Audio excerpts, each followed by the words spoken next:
Good evening and welcome to the Utopian Baseball Universe Network. Really fun show tonight. We're talking St. Louis Cardinals with Matt Sathoff. We're going to bring Matt on here in a couple minutes, but tonight we're going to be revealing the 2021 St. Louis Cardinals roster. We're going to be talking about a team that was seventh place team last year. Taking a look at some notes here, the Cardinals were 17th in hitting, 21st in pitching. They're making some additions this year that we'll get to here in a moment. I want to welcome anyone who's watching tonight who's new to the group. We've got about 30 new members since last night. So excited to have you guys. A lot of Cardinals fans, some new Marlins fans tonight. But I want to get to my guest right away. This is a gentleman who I talked to briefly last night, but before last night, we hadn't seen each other in, 9 or 10 years. This is one of the biggest Cardinals fans that I've ever met. You're going to be impressed with his jersey. I was blown away by it. His book collection. It's all going to be great tonight as I bring on Matt Sathoff. How are you, Matt? Hey, Joe. Good. How are you? Doing well. When I created these team preview shows, there was only one person that I had in mind for this, and if you would have said no, I would have canceled the show. I appreciate you bringing me. This is going to be fun. Yeah, this is going to be a lot of fun. So Matt and I, just to give you guys some background, Matt and I worked together at UW Credit Union. I started there in 2003. Matt, what year did you start at the credit union? 2002. So you were there when I got there. So we worked together for 9 years. We bonded on baseball almost immediately. As you can see, and obviously for being on the show tonight, Matt is a huge Cardinals fan, and I'm going to let Matt kind of take over on how that came about. Yeah. So I'm actually born and raised in Wisconsin. So I was born in the late 70s. So growing up in Wisconsin, we had the Brewers, and the Cardinals were just, the 80s. They were great. They went to the World Series 82, 85, 87. And my memories of those series were really kind of geared towards visiting the other team. In 82, the Brewers, my whole family went to the World Series when it was in Milwaukee. I was only 4, so I didn't go. But I can remember hearing the stories of the games. And my parents actually took a picture of the tickets and put them in my room. So I grew up with these pictures of tickets hanging on the wall, which I thought was kind of fitting that I'd end up being a Cardinals fan. And then in 85, when the Cardinals played the Dodgers in the NLCS, my dad was a huge Dodgers fan. And my biggest memory is just him cursing Tom Niedenfuer after Game 5, Ozzie hit the "Go Crazy Folks" home run. And then Game 6, Jack Clark against Tom Niedenfuer, home run to win it. So I literally wasn't a Cardinals fan until probably that next year. I think that kind of put me over the edge. 86, I can vividly remember being a Cardinals fan. And then 86 was the Mets year. But back 87, I have family in Minnesota. And they were big Twins fans. And then I had an uncle in St. Louis, so we went to St. Louis. And really, Ozzie Smith is the reason I'm a Cardinals fan. Just fell in love with his, just everything about him, and huge Ozzie Smith fan. So ever since, I'd say that 86 year, I've been a just total Cardinals fan. We go every year to multiple series in St. Louis. So last year was the first year that I haven't been to a Cardinals game probably since the mid 80s. Yeah, last year was the first year that I hadn't seen a game since '82 because Brewers went to the World Series in '82. I wasn't paying attention to it. My dad got tickets in May of '83. That was my first game. We were right behind the dugout. I don't even know who they were playing, but my sister got a ball from Don Sutton. I got a ball from Ben Ogilvy, and that's probably when it kind of exploded for me. So yeah, it's been 37 years since I've been able to see a game. Yeah. So if you became a fan kind of for real in '86, I know '87 was kind of a unique World Series in that the Twins, I believe, were a sixth-place team coming into '87 and won it all with 85 wins or something like that. Yeah, I can't remember their year. The Cardinals were really good in '87. Ozzie actually finished second in MVP voting, which, you don't think of Ozzie as an MVP guy because of his hitting, but he finished second and Jack Clark finished third. So they had two really good hitting players. Andre Dawson actually won the MVP in '87, and he had 49 home runs, which was 49 more than Ozzie Smith had that year.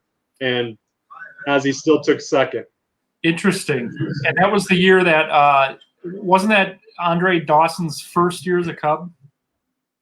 I couldn't tell you that, but that was the year McGuire had 49 as well as a rookie. So that's right. It was, 87. Like, my memory of the 80s baseball is really good. You think of the baseball cards, like that '87 Topps year with the wood bat background. Like, you talk about '80s baseball cards, like that's like the top. That's the pinnacle.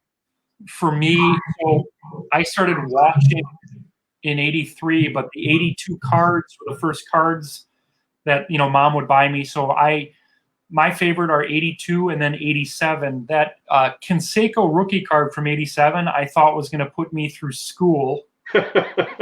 And now, if I got $1 for it, I'd probably take it. I'd be like, are we out of Pepsi? Where's that Canseco card? Trade that in. Yeah. Tell me about, I know we've talked about it on the show, but 1998 was one of the craziest summers for baseball fans. McGuire, Sosa. Yep. Did you get a chance to see any of those games, either at County Stadium or in St. Louis? Yeah, definitely. We were in St. Louis. I know I saw 2 or 3 home runs in St. Louis, and then he had 65 in Milwaukee. Yeah. I did see that one. So, yeah, totally. That was just unbelievable.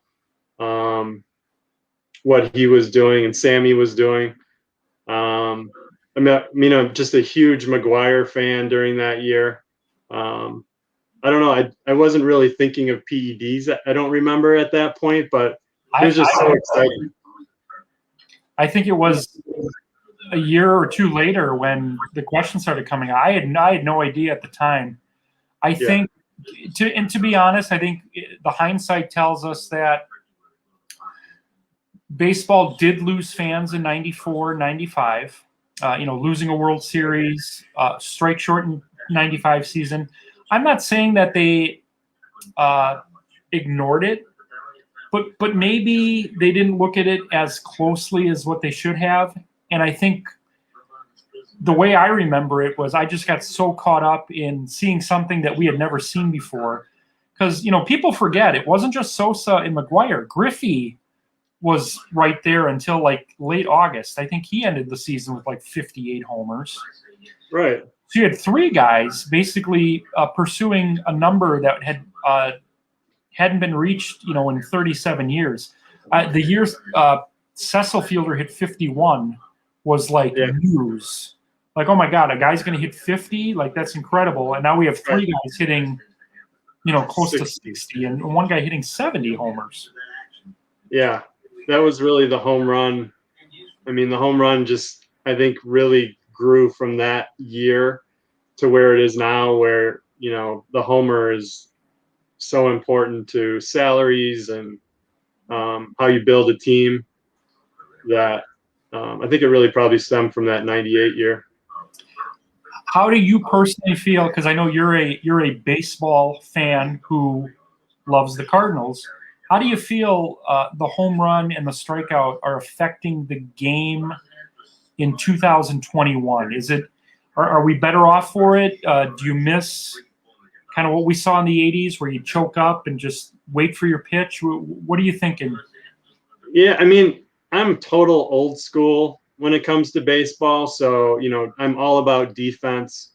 Being an Ozzie Smith fan, I've just always loved defense. Huge Yadier Molina fan. Nolan Arenado was probably my favorite non-Cardinal for the last 5 years, and just pure defensive genius. So, By the way. Yeah. Like, it's almost like it doesn't matter how the year goes. It's like just fun to have him on the team. And but yeah, so I like small ball because of the 80s Cardinals, and but at the same time, the home run is fun. Like, you go to games and you're sitting in the outfield because you hope you can catch a ball. And so I'm a fan of home run, and I don't think it's, I don't watch the game and feel like it's ruined or anything. I'm just more marveled by pitchers who can take care of the home run hitter. And, I think it just adds different dynamics, which to me is fine. I think the beauty in baseball is when you see a trend, because now in the last, 5 or 6 years, everyone's trying to hit homers, everything's launch angle. And that's fine with me too, because like you mentioned, the pitchers are finding ways to adjust as well. And now everyone's throwing 98, it seems, or everyone's got a cutter or a slider. So I like the way, no matter how baseball changes, how the game itself kind of polices that and finds a way to react to that so that it doesn't go crazy. So, for me, the game is always going to be the game. I am a lot like you. I prefer the hit and run, going the other way, stealing bases, defense up the middle. When I think of baseball, I think of those things. And yeah, if you have a couple guys who can hit homers, that's great too. Right. I mean, my guys growing up were, Rob Deere, Gorman Thomas, Power, Strawberry, guys that could hit 25, 30 homers. Yeah. Yeah. I mean, like, when I watch a game, I think the biggest thing that frustrates me is the shift. Like, I mean, I know there's data behind it and it makes sense. And, teams that do it are successful, but watching the game, I just hate seeing a guy hit a ball that has been a hit for the past 100 years being out. And I've mentioned this before, and I could actually talk about this point until I get blue in the face.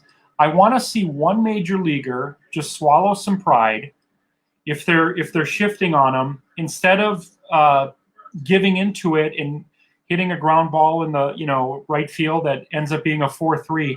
I want to see them just slap the other way or lay down a bunt and hit 400. And I know, analytics folks, because I was a part of a thread a couple of days ago, they're going to say, well, his OPS is going to go down 100. I actually don't think so, because I think a lot of those, the way they shift, if you can just learn to slap the other way, I think that's a double. Because not only is your infield shifted, but your left field's playing center field, your center field's in right center, your right field is basically on the line. If you can learn to slap the other way, that's a two-bagger. If you can go into an at-bat and say, I'm going to get a double here, I'll take that. Give me 80 doubles over 35 homers. I don't know. Yeah, I don't know if it's hard to do, to change that mentality, in an at bat or before a game. you don't see it too much. So I wonder if it's really hard. You know what I think it is? In all seriousness, I think it's testosterone. I think it's ego. I think if you just you have to go into a season with the mindset, not just a game, and say, hey, we're right there. We're going to contend. We're going to be one of the top 12 teams. If you can go into a season and say, give me a guy who's going to have a 450 on base because they're giving us an entire side of the field, and I'll sacrifice that. I've got my 100 million. I'm going to slap the other way. I'm going to get on second base 40% of the time. I want to see one player do it. Right. Because I think we'll be talking about that. And then what's going to happen is, and I'm sure of this, if you start seeing guys at the plate learning how to adjust and learn how to go the other way, then they're going to stop shifting. And then you're going to start getting what you want back. And then you can do what becomes naturally. And I think then the game kind of comes full circle. It's got to happen. Right. Yeah, I would love to see that too.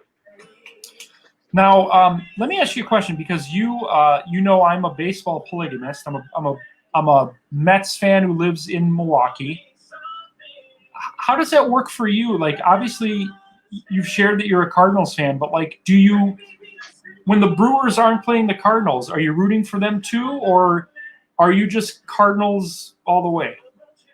Yeah, I'm Cardinals all the way.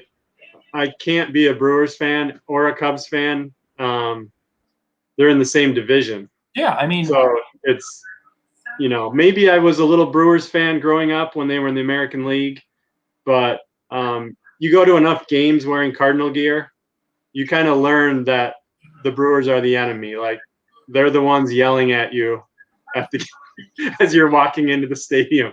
And same with the Cubs. So, I don't really get any happiness out of seeing the Brewers win. Maybe in a season where the Cardinals were completely out of it and it was between the Brewers and another team, maybe I kind of hope that they make it, because a lot of my family and friends are Brewers fans. So maybe in that sense, but not me personally. Did you find it harder as a kid? Because I remember specifically as a kid, people would ask me, like, why are you wearing a Mets hat? I don't understand. Did you find that hard as a younger man? Sticking to your guns, being a Cardinals fan, all your friends are Brewers fans. Was that harder, or did you just find ways to kind of deal with that? Yeah, I mean, I think it's harder to kind of explain like why you're a Cardinals fan. Because if the Cardinals are doing well, you're a fair weather fan, you're, just on the bandwagon. And if they're doing poorly, then they have a lot of material to, yell things and, but at the same time, if people actually know me and, how much I'm a fan of the team, like, it's more just in good fun, So, I think it's more just like people, you have no idea who they are. My license plate says "Go STL," so like I'm kind of inviting some of this in Wisconsin. But I think it's all in good fun. I really think Brewers fans and Cubs fans, Cardinals fans, I think we're very similar, and I think we kind of like to get under each other's skin, but at the same time, we understand where we're coming from. Yeah, it's fun. It's just fun to be a baseball fan and choose a side. So you were, if the math serves me correct, you were about 4 when the Cardinals won in '82. So your clearest memories, I would guess, as a fan of the Cardinals celebrating a championship, were in 2006. So tell me about that season, and I can't talk too much about that season because I'm still sick to death about Carlos Beltran looking at that curveball. But what do you remember about that season? Well, I mean, that Mets NLCS, really what I remember is, Yadier Molina, Adam Wainwright, you kind of knew that they were going to be around for a while, and you were really excited about the next 10 years, thinking, okay, we won a World Series in 06. The next 10 years, we're going to be back to the World Series multiple times. Had a great nucleus. I think from that Mets series, it was just a dogfight, and I felt like if the Cardinals could win that NLCS, that they would be able to win the World Series with the American League side.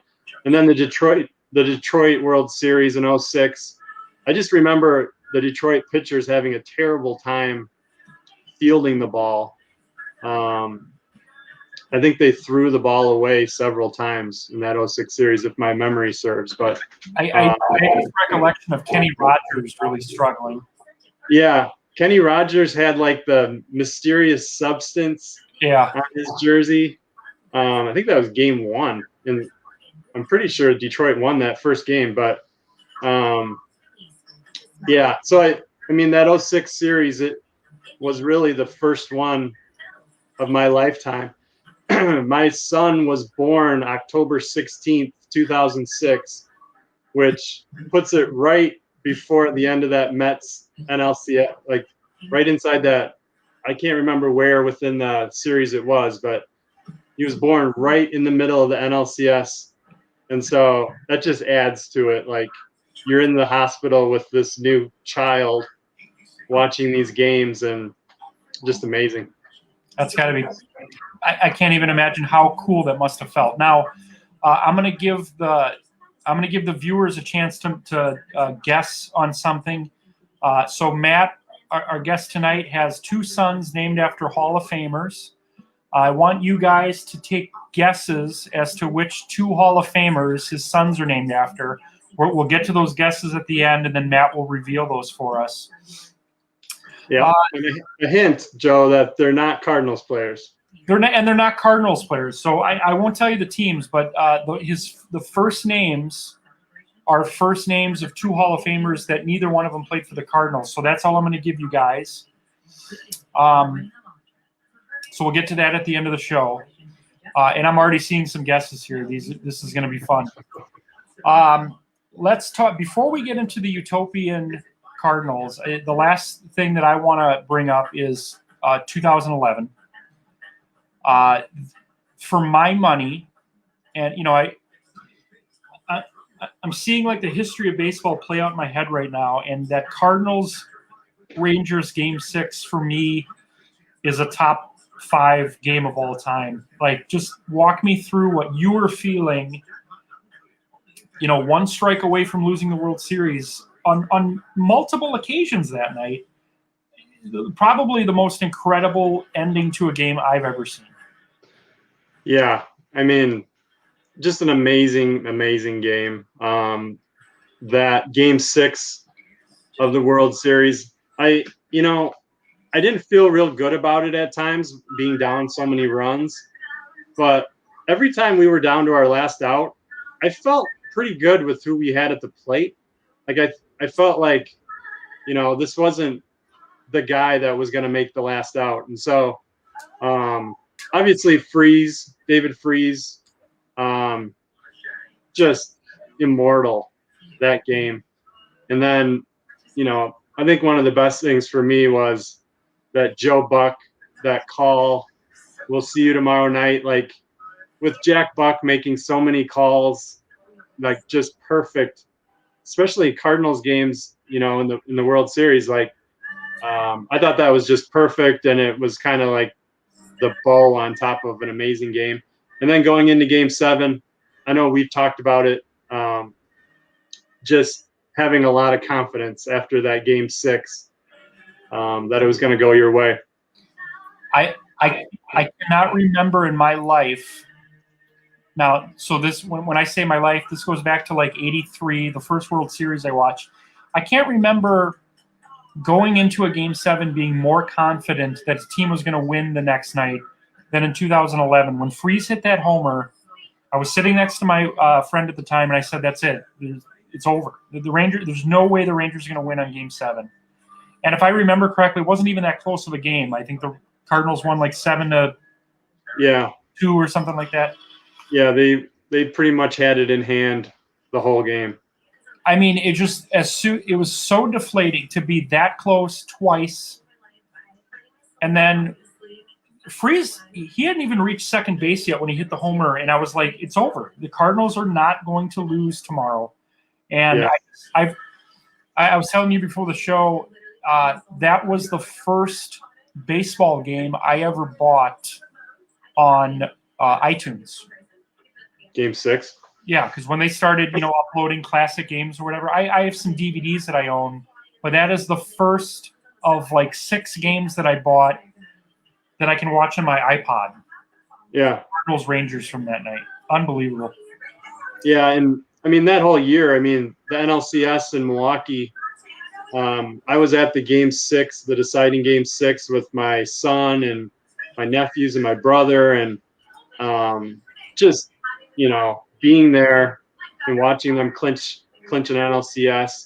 I know that was tough for Brewers fans, but just it was so awesome being at that high level of a game. Just I actually legit get goosebumps thinking about that night, just because as a baseball fan, which I'm a baseball fan first, just an unbelievable game. All right, folks, this is the point of the show where we reveal some Utopian Baseball Universe rosters. Before we do that, we're going to give you some highlights for the Cardinals schedule, and then Matt's going to tell me where I messed up a little bit tonight on the roster. Nah. And I can't wait to get to some of these guesses for the team name. You're going to love these. Let's get to the schedule. The Cardinals are going to open their season on Friday, March 26th at Philadelphia. Their home opener is April 2nd against the Yankees. Memorial Day hosting the Marlins. Independence Day at the White Sox. Labor Day at home against Texas. And the Cardinals are going to finish their season at home against the Rays. So at Philadelphia to open the season, let's take a look at who's going to be playing for Tony La Russa, the manager of the Utopian Cardinals, on opening day. Now, before I unveil this, I'll just preface this. There's a lot of left fielders that have played really good careers in St. Louis. So please do not slash my tires. Don't threaten my family on voicemails. This is just how it has to be for now. Perfect. Leading off, playing left field or right field, Lou Brock. Lou Brock is playing right field on opening day because he has to. Because someone has to. Batting second and playing second base, Rogers Hornsby. Batting third and playing first base, Albert Pujols. Batting fourth and playing left field, Stan Musial. Batting fifth and playing third base, this is the big free agent get this year, Negro League Hall of Famer Judd Wilson. The Cardinals were 32nd in the league last year in third base production. Batting sixth, catcher Yadier Molina. Batting seventh, center fielder Willie McGee. Batting eighth, shortstop Ozzie Smith, as Matt exhales. And for the second straight year, taking the bump on opening day, Bob Gibson. So, Matt, as we're looking at this lineup, what do you think? Of course, we talked about this earlier. We had to have someone play some right field. Yeah. It's important, you got to learn how to catch. You got to learn how to throw. But what do you see here? Are there any glaring omissions? And we'll get to the other position players here shortly. No, I mean, I don't have a lot of knowledge on Judd Wilson, our third baseman, but I'm going to start researching him right now. I mean, I think it's a great spot, third base, to add somebody. I mean, I think the best third baseman was probably Kenny Boyer from the 60s. Yep. But you're probably right. They had Pendleton. I think it's a position. I mean, like Scott Rowland is probably the third baseman that stands out the most. Terry Pendleton. Yeah. But Judd Wilson. I mean, otherwise you're looking at besides Willie McGee, you're looking at all Hall of Famers. So you can't go wrong. Well, and speaking of Hall of Famers, let's look at that bench. We've got the most recent Hall of Famer joining this Cardinals team, Ted Simmons, Simba, Mark McGwire, Matt Carpenter, the aforementioned Scott Rowland, Paul DeJong, Joe Medwick, Enos Slaughter, and Kurt Flood, rounding out the Cardinals' position players. Wow. It's a lot of That's Mark McGwire on the bench. Yeah. That's crazy. So the question, I think the biggest question coming into tonight, because Angels fans did not hear Albert Pujols' name announced last Friday, was obviously, Pujols has to be a Cardinal. So, yes, Albert Pujols is a Cardinal. He'll be batting third on opening day, playing first base. Let's look at the starting rotation. Again, this is a talented bunch here. Bob Gibson on opening day. Dizzy Dean is going to get the ball in Game 2 against Philly. Game 3, Chris Carpenter. And then the Cardinals open after they play at Philly. They actually go to Fenway Park, and they're gonna throw Adam Wainwright and John Tudor against the Red Sox, and then Bob Gibson once again. So Bob Gibson against the Red Sox in the first week of the season. That's what the Utopian Baseball Universe is all about. Bob Gibson is. I mean, that's the guy I want to watch. If I could watch anyone I didn't get to see, it would be Bob Gibson for sure. Yeah, I mean, same with me. I think pitching-wise, the three names that always pop up for me are Bob Gibson, Sandy Koufax, Satchel Paige. And not in that order, just in general. Just give me those three starters, and I'd be happy. Let's look at the bullpen here. I was telling Matt before the show, a lot of closers here, but, Bruce Sutter is going to be your closer to start the season. We got Todd Worrell. We got Trevor Rosenthal, Ryan Franklin, Matt Garian, Al Hrabosky, John Gant, and one of my favorite all-time players, I love Jason Mott. I don't know why. Like I have no reason to like him other than a fantastic beard, maybe. I don't know. Yeah, he always had a dirty hat. Dirty hat, dirty. He just looked like a baseball player. Yep. All right. Nice. So, Matt, we have a lot of comments and questions. A lot of great guesses for your sons. Let's get to them right now. So someone says they're watching the Cardinals right now. Are you also watching the Cardinals, Matt? Do you have them on, or do you know how we're doing? How are the Cardinals doing? If anyone's whoever left this comment, give us an update on the Cardinals. They played earlier today. They tied the Nationals in their first spring training game. So they're probably it's a tape delay, probably on MLB Network, I would guess. Yeah. Timmy says, as a Mets fan from the 80s, I hate the Cardinals, but I love their uniforms, especially the powder blues. Yeah, the powder blue Cardinals is one of my favorite jerseys ever. When I saw Matt wearing this tonight, I'm like, let me show you something I made. So Matt is the only human being that has seen my Adam Wainwright baseball card for 2021. Andy says, some people say I swing the bat just like Lou Brock, and by some people, I mean none people. I love it. Facebook user says the Wizard. Ozzie Smith. Tim does confirm that Dawson's first year in Chicago was 87.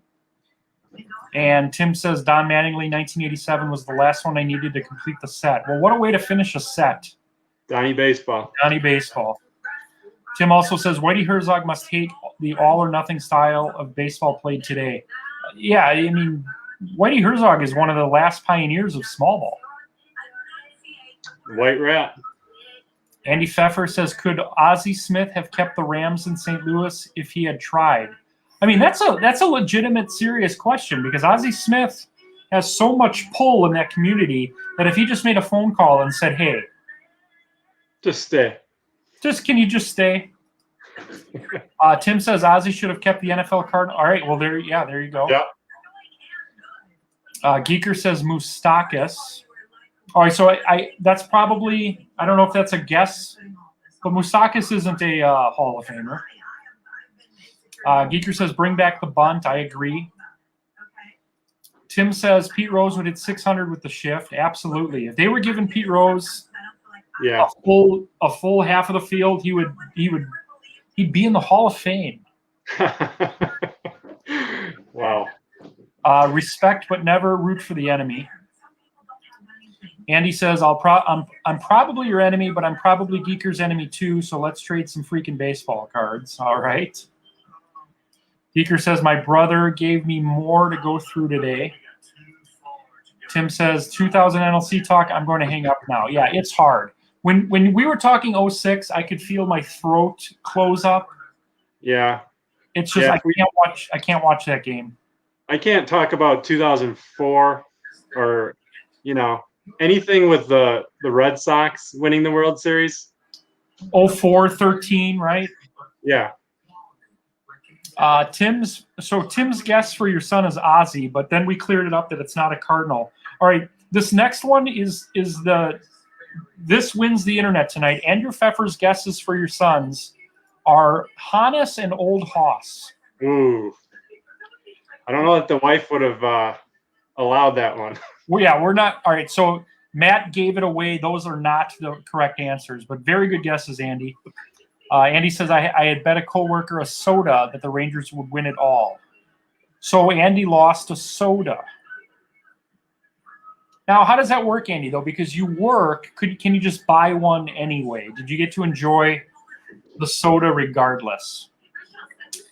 This viewer says Ted and George. That would be incorrect, but great guesses. Tim is guessing Wade and Tony. Tony was one of my top 5 non-Cardinals, so great guess. The great guess. McGee in the 7th slot, holy moly. Yeah, this is a deep Cardinals team. You got McGee hitting 7th. Andy says, okay, we've got Simmons on the Cardinals. Justin has something to do with this. So, yeah, Justin is Andy's brother, and we determined that Justin Pfeffer is responsible for Kent Herbeck not being in the Utopian Baseball Universe in 2021. Tim says the Mad Hungarian. Yes, we have to have Al Hrabosky in the Utopian. Yep. Moustakis saved his career by adjusting to the shift. Okay, so that's what Geeker was referring to. That's a great example because Moustakis is one of the players that did make those adjustments. So thank you for saying that, Geeker. Andy says there was no enjoyment of soda for this guy. So Andy, have you not had a soda in 9 years, or what's going on? Maybe we need to have an intervention. Matt, let's reveal those names. Let's reveal those Hall of Fame names given to your 2 sons. Oh, wait, we have one more guess. Okay. Tim, Derek and Mariano. Incorrect. Matt, tell us who you named your sons after. My oldest son is Nolan, after Nolan Ryan, and my youngest is Calvin, after Cal Ripken Jr. Love it. Yep. And my daughter, who falls in between those two, I couldn't sell the baseball name, so my only requirement was that her initials have to be the Cardinal monogram. So her name is Tenley Louise Sathoff. So the Cardinals logo is her monogram. I love it. I don't know if I've shared this with you. I think my mom knows this. A couple of my friends know this. I have a daughter named Gracie, and had she been a boy, her name was going to be Shea Anthony. Anthony's just a popular name in Italian culture, but Shea obviously after Shea Stadium. So I was going to have a boy named Shea. Wow. Matt, this was so much fun. I haven't made this official yet, but Matt gave me a great idea. We talked about this on the Met show. At some point, very soon, we're going to have Matt back on, and we're going to just take a tour of that bookshelf and his man cave.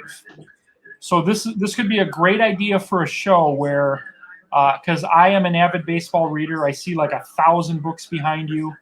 Matt was telling me that when he saw the Met show with David Rubin's memorabilia, that is going to be something that we do this summer.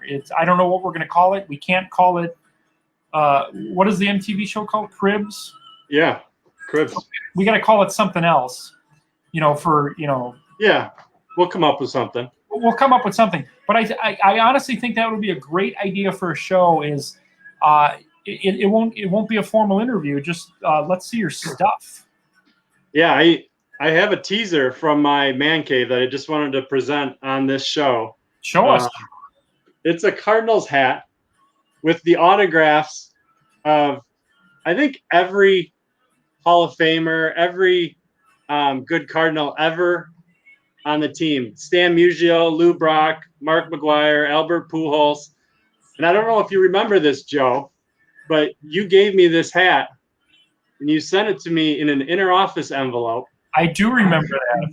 And I assume these signatures are real because it's my most prized possession. They're all real.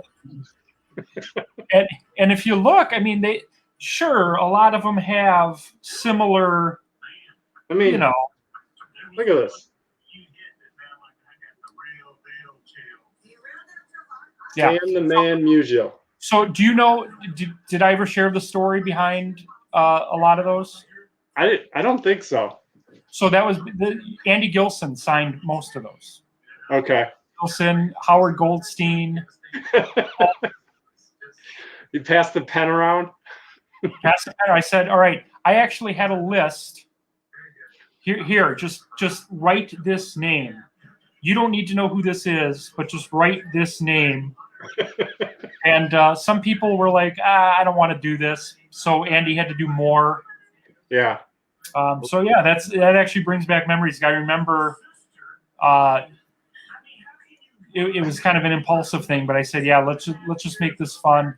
I hope I haven't popped a balloon by acknowledging that a lot of those are maybe not. Well, it meant a lot. I mean, when I got that, I was just like, oh my gosh, this is awesome. I mean, what are inner office envelopes for if not forging signatures? Exactly. St. Louis Cardinals Hall of Famers. So yeah, that's great. I'm glad to see that after all these years. So Matt, we're going to have Matt on the show again at some point. One of my favorite shows we've done so far. Tomorrow night, same time tomorrow, 8 o'clock, Mitch Nellis. You can see him every morning on Facebook Live at 7:30 a.m. A Little Thunder with Mitch Nellis, Monday through Friday. We're going to talk Red Sox tomorrow. And then we've got 12 shows left. We wrap these up next Friday. So we've got 12 shows left. And then tomorrow, our spring training slate starts. So at 2 o'clock, we've got 16 games. I'm going to present results at 6 o'clock tomorrow. After the Mitch show, I'm going to show you guys my process a little bit. I might just go live for 10 minutes and show you guys how I do this. But hope you guys can join us tomorrow. Thank you for joining us tonight. Thank you to Matt Sathoff for being here tonight. For the Utopian Baseball Universe, this has been Joey Buckholtz and Matt saying good night, and we'll see you tomorrow.